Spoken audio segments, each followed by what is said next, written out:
While we await the Fauci files, we did receive another version of Twitter files, better known as the Pfizer files, tweeted by Alex Berenson on January 9th, 2023. This one is entitled, Pfizer board member Scott Gottlieb secretly pressed Twitter to hide posts challenging his company's massively profitable COVID jabs. On August 27th, 2021, Dr. Scott Gottlieb, a Pfizer director with over 5,500 Twitter followers, saw a tweet he didn't like, a tweet that might hurt sales of Pfizer's mRNA vaccines. The tweet explained correctly that natural immunity after COVID infection was superior to vaccine protection. It called on the White House to follow the science and exempt people with natural immunity from upcoming vaccine mandates. It came from not an anti-vaxxer like Robert F. Kennedy Jr., but from Dr. Brett Gior, a physician who had briefly followed Gottlieb as the head of the FDA. Further, the tweet actually encouraged people who did not have natural immunity to go get vaccinated. No matter, but suggesting some people might not need COVID vaccinations, the tweet could raise questions about the shots. Besides being former FDA commissioner, a CSNBC contributor, and a prominent voice on COVID public policy, Gottlieb was a senior board member at Pfizer, which depended on mRNA jabs for almost half its $81 billion in sales in 2021. Pfizer paid Gottlieb $365,000 for his work that year.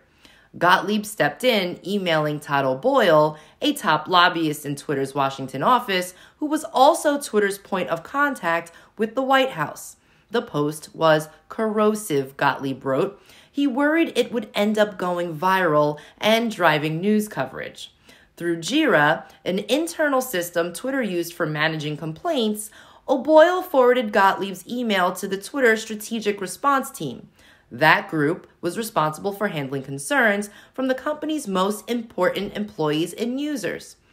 Please see this report from the former FDA commissioner, O'Boyle wrote, failing to mention that Gottlieb was a Pfizer board member with a financial interest in pushing mRNA shots.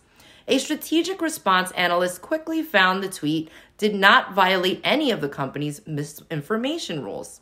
Yet Twitter wound up flagging Girard's tweet anyway, putting a misleading tag on it and preventing almost anyone from seeing it. It remains tagged even though several large studies have confirmed the truth of Girard's words. A week later, on September 3rd, 2021, Gottlieb tried to strike again, complaining to O'Boyle about a tweet from Justin Hart. Hart is a lockdown and COVID vaccine skeptic with more than 100,000 Twitter followers.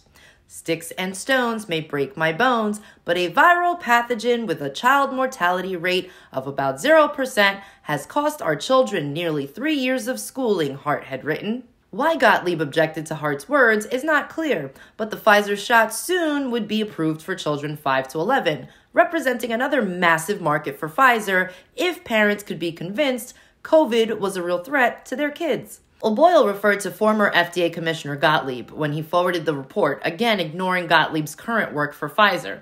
This time, though, Gottlieb's complaint was so far afield that Twitter refused to act. At the same time, Gottlieb was also pressing Twitter to act against me, as I disclosed on Substack on October 13th, 2022, drawing on documents that Twitter's pre-Musk regime provided to me as part of my lawsuit against it.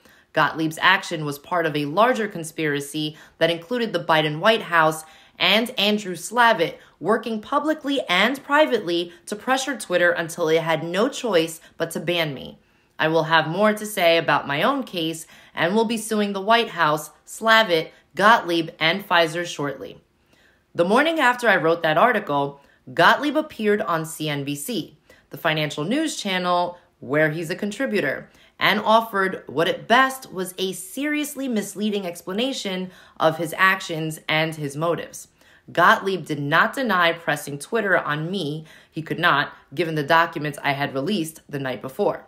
But in an interview with Joe Kernan of CNBC, Gottlieb said he had asked Twitter to act only because he was concerned if tweets raised the threat of violence against vaccine advocates. The inability of these platforms to police direct threats, physical threats about people, that's my concern about what's going on in that ecosystem, Gottlieb said. I'm unconcerned about debate being made, Gottlieb told Kernan. I'm concerned about physical threats being made for people's safety. In a tweet that morning, Gottlieb doubled down, writing, respectful debate and dialogue is one thing and should be encouraged and protected, but there's no place for targeted harassment and misleading dialogue which can instigate a small but persuadable group of people to make targeted and dangerous threats. But Brett Grahr's tweet about natural immunity was the definition of respectful debate and dialogue. And in his own email to Todd O'Boyle, Gottlieb did not raise any security concerns about it. He simply complained that it might wind up driving news coverage. Gottlieb is not just a Pfizer board member, he is one of 7 members of the board's executive committee and the head of its regulatory and compliance committee, which oversees compliance with laws, regulations, and internal procedures applicable to pharmaceutical sales and marketing activities. Pfizer has a long history of violating drug industry laws and ethics rules. In 2009, it agreed to pay $2.3 billion, the largest healthcare fraud settlement in American history, for fraudulently marketing several drugs. In 1996, it conducted a clinical trial of an antibiotic in Nigeria in which 11 children died and which became the inspiration for John LeClaire's novel, The Constant Gardener. In October of 2022, Gottlieb claimed on Twitter and CNBC that he was not trying to suppress debate on mRNA jabs.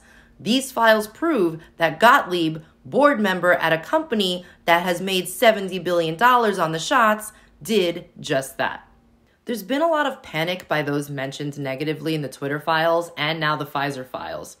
After this was released, we watched as Gottlieb tweeted tirelessly, trying to defend himself and claim that he was the target of threats because of this, and that he felt unsafe. As I tweeted at Gottlieb, blood money is never worth it. Could what he and many others have done ever be forgiven? Now we understand why they fought so hard in the courts to have official Pfizer documents sealed for 75 years. I cannot imagine the evil it takes to put money ahead of the lives of men, women, and children of all ages, but it takes a special kind of evil that we all hoped wasn't real. Stay tuned for more, and thanks for listening.